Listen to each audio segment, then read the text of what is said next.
Not only did Colin McNair waste his career, he wasted his life too. He had the talent to be a football star, but instead, he chose drugs. That choice sent him down a path he couldn't escape. What should have been a story of success turned into a wasted career, and worse, a life that slowly fell apart.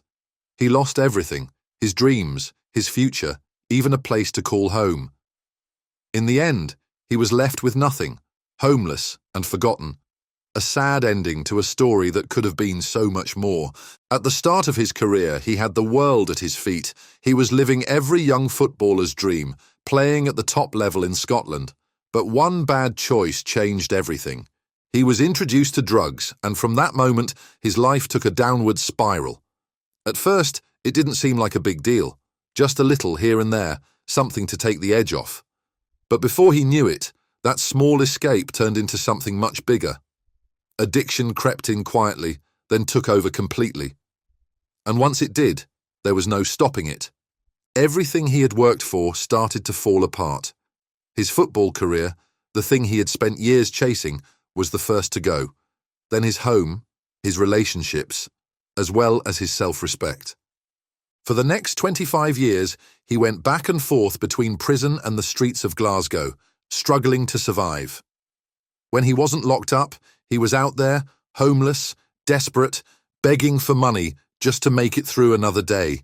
He later said that it was his lowest point when he was sitting on the street, begging, with his mental health completely shattered. The drugs had stopped working by then. They no longer gave him the high he once chased. They only took the edge off the withdrawal, just enough to keep the worst of the pain away. That was it. There was no escape anymore, no relief, no moment of feeling okay. Just a never-ending cycle of needing more, finding more, using more. And with every passing day, it felt more pointless. By the end of his addiction, he was in the darkest place he had ever been. He didn't just feel lost, he felt done. The thought of living like this forever was unbearable, but the thought of ending it all. That scared him too. He wanted to die, but he couldn't bring himself to do anything about it. Even when he decided he wanted help, it wasn't as simple as just asking for it. He had no idea how hard it would be. He thought that once he reached out, things would move quickly, that someone would see how desperate he was and get him into treatment right away, but that wasn't how it worked. The first time he tried to get into rehab, it took 6.5 months. 6.5 months of waiting, of trying to survive, while knowing help was still out of reach. He couldn't believe it. He had never been in treatment before, so he thought that might help him get in faster. He assumed he would be a priority, that someone would see he was ready to turn things around. But that wasn't how it worked. There were thousands of others in the same situation, all waiting for the same help. It wasn't about who needed it the most. It was just a waiting list, and he had to be patient. All he could do was hope that when his turn finally came, he would still be in a place to take it. But finally, after years of struggle, Colin got his chance at recovery. And he made the most of it. After getting clean, he knew he couldn't just move on and forget everything he had been through. He had spent too many years in pain, feeling lost and alone, and he didn't want anyone else to go through that without support. So he made it his mission to help others. He wanted to give people the kind of guidance he wished he had when he was at his lowest. That's when he found Hamilton Academical. Volunteering there became more than just something to do. It became his purpose. He used his own experiences, the good and the bad, to connect with people who were struggling with addiction just like he had. He knew what it felt like to hit rock bottom. He knew how hard it was to ask for help, to feel like no one understood. And because of that, people listened to him. He wasn't just offering advice, he was proof that change was possible. Hamilton was one of the best things that had ever happened to him. It gave him a reason to keep going. There were people there who needed help, whether they were battling addiction themselves or watching a loved one go through it. He didn't judge, he didn't lecture, he just listened, shared his story, and offered whatever support he could. But let's rewind a bit. Before everything went wrong, McNair was a rising football talent. He started his professional career with Falkirk FC in 1987, full of hope and determination. As a solid defender, he quickly built a reputation for being tough on the pitch, never backing down from a challenge. His strong performances made him stand out, and he wasn't just there to defend, he could score too. In 46 matches, he found the back of the net 4 times, which was pretty impressive for a defender. It looked like he was on his way to a long and successful career in football. By 1989, his hard work paid off when he caught the attention of Motherwell FC. The club saw potential in him and wanted him as part of their squad. In a deal that also sent young player Martin Melvin to Falkirk, Colin made the move. It should have been a fresh start, a big step forward in his career, but things didn't go the way he had hoped. Not long after joining Motherwell, everything fell apart. During a training session, tensions boiled over and Colin got into a violent fight with his teammate Jim Griffin. It wasn't just a minor issue, it was way more serious.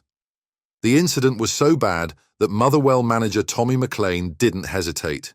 He made a decision on the spot. Colin's contract was immediately terminated. Just like that, his time at Motherwell was over, before it had even really begun. One moment of anger, one bad decision, and everything changed. After that, finding stability in football became a struggle. He was determined to keep playing and went on trials with clubs in England, including Stoke City, Bury, and Brentford. He wanted another chance, a fresh start, somewhere new. But instead of heading south, he stayed in Scotland and signed with Dumbarton FC in 1990. At Dumbarton, he managed to get back on the pitch, playing 26 matches and even scoring twice.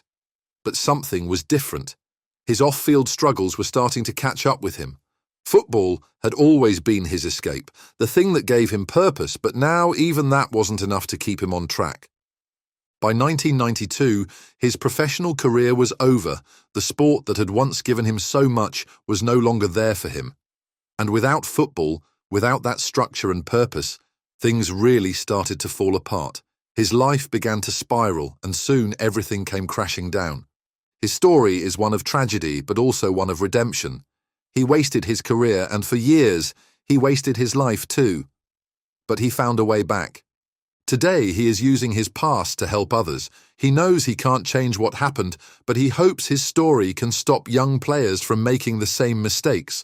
He speaks honestly about his struggles, sharing both the good and the bad, so others can learn from his experiences. He doesn't try to make things sound better than they were. He tells it exactly as it happened. He talks about his time as a professional footballer, the excitement of playing at a high level, and how quickly things changed when addiction took over. One bad decision led to another, and before he knew it, he had lost everything. From playing football to being homeless, from having a career to begging on the streets. It's not an easy story to tell, but he knows it's important. Young players often focus on the success and opportunities football can bring, but they don't always see the risks. Colin wants them to understand how easy it is to get caught up in the wrong things and how quickly it can all slip away. His journey didn't go the way he planned, and his football career ended much earlier than it should have. But instead of dwelling on the past, he's focused on using his experiences to help others. If he can guide even a few people toward a better path, then at least something good has come from everything he went through. That's a wrap for today's video. If you enjoyed it, make sure to hit that like button and subscribe so you never miss an update. Thanks for watching, and we'll see you in the next one.